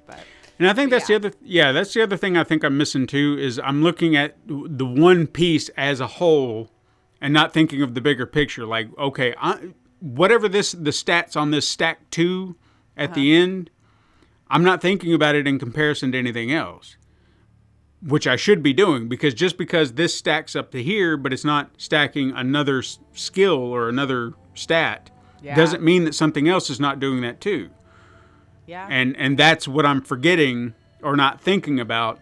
Okay, don't worry about this stacking that. There's another thing that's going to do that better. So find your balance. Yeah. I could forget that easily too. Yeah. I would imagine. Now that I've talked myself into it, maybe I'll remember. Yeah. There are plenty of side missions. You got plenty of collectibles you can find. However, in this particular game, it never feels like a chore. Another reason I feel like this game works when it comes to side missions is the encounters you come up with people who are asking for favors or little things. They seem natural to the story. Like you just kind of came across somebody as you were going to your next destination. It's like, hey, could you do it while you're out on your adventures? If you happen to see this, could you find that? And then as you're exploring, because you kind of want to explore, I feel like it's natural in this game. You don't feel like, oh, God, I got to go over here. I got to go look for this. You're just out exploring as you're making your way. At least that's the way I do it. Yeah. And then you stumble upon these things like, oh, well, here's that thing that they asked me for. That's exactly. What I loved out of Red Dead, too. Yeah. Like just wandering to my thing. Oops, here we're in another one. Right. Plus, while you're out adventuring or looking for loot or what have you, you've got Mimir telling you stories. In fact, this is the one I wanted to save. There was one interesting tidbit that he mentioned while I was wandering around a desert. He was asking Kratos about a certain tournament that he was known to have fought in, that kind of had a wide assortment of fighters, like a princess and some mask-garbed individuals and some weird, sorcerers and whatnot. And he's like, that's not true, is it? And Kratos is just like, I choose not to speak of this. but we know what he's talking about, right? Yeah. We know what they're referencing, right? I don't know if I know off the top of my head. A tournament of fighters that Kratos just happened to be in, the only game where he was a fighter. Oh, like not in that universe. Was he like a He was in Mortal Kombat. Oh, was he? Yeah. He was in Wait. Mortal Kombat 9 as a DLC. Oh. Yeah.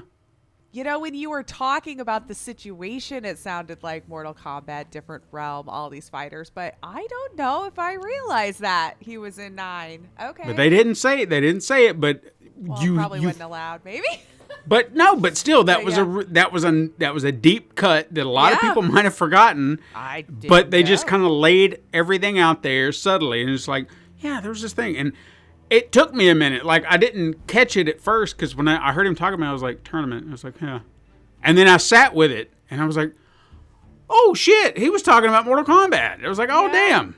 Yeah. Because he just like, we choose not to speak of this. Well, he's fun little addition, though. Yeah, exactly. I'm watching the Hubs play and some of his banters. Oh, it's fantastic. Again, It's fun. Yeah. another reason that it's just so much fun wandering around is just the stories or just the dialogue. You know, it's never repetitive. They never have the same stories they just go on and on about. It's just, That's good. you know, things just continue on. And I love that.